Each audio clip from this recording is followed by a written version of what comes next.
So you want to learn how to code in Python? Great, we got your back. In this video, we'll be tackling the basics of the function print.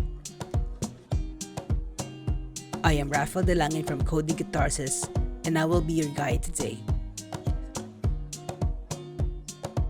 To define, print is a function that we use to display any text-related output we want, usually through the terminal where the code is being executed from. This function allows the users and developers to oversee the process and status of the data being used and manipulated. Other programming languages have a similar feature, but they mostly use a different name and coding syntax for it. Before we can use the function print, we have to know how to use it. The first thing we need to understand is its parameters. These are the settings and information that the function needs in order to execute the needed outcome. The function has 5 parameters, and all of those are actually optional. For the basics of this function, we will only be discussing 3 out of the 5 parameters. You can use the function even without parameters, but it only return an empty line. The first of the parameters are the objects. This is the information that you want to see. You can input as many objects as you want as long as you separate them with a comma. You may use variables here to shorten the length of the messages or to make it easier to substitute data as they are being processed and manipulated. Please check the card up above to gain more insights into what variables are. The second parameter is the separator. This parameter indicates the ending character of each object. Think of it as the way how the objects are being stitched together. To use it, you must indicate the variable sep equals to tell Python that you want to override the default character, which is an empty space or a space. The third parameter is the end.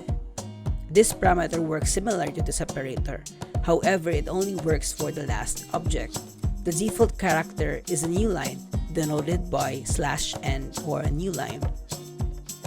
To use the function, we follow Python's syntax.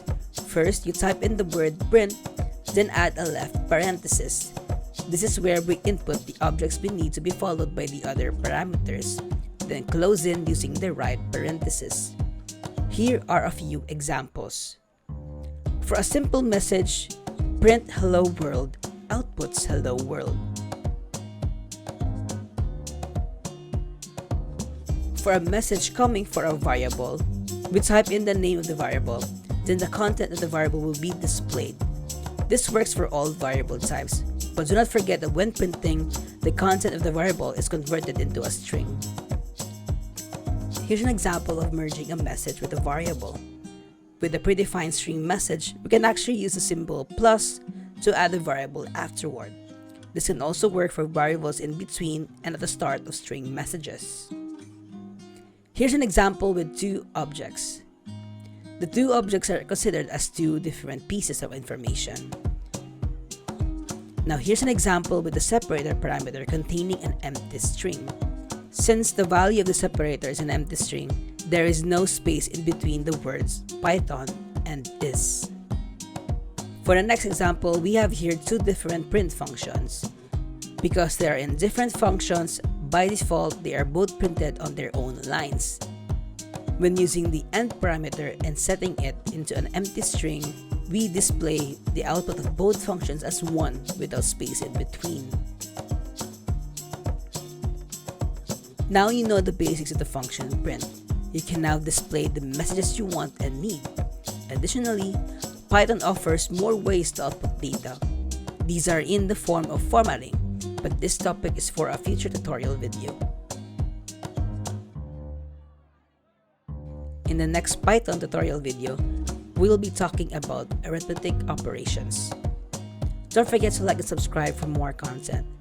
If you have any questions or tutorial requests, do type a comment down below or join us on our Discord server. You may find the links of our social media channels in the video description. See you and take care.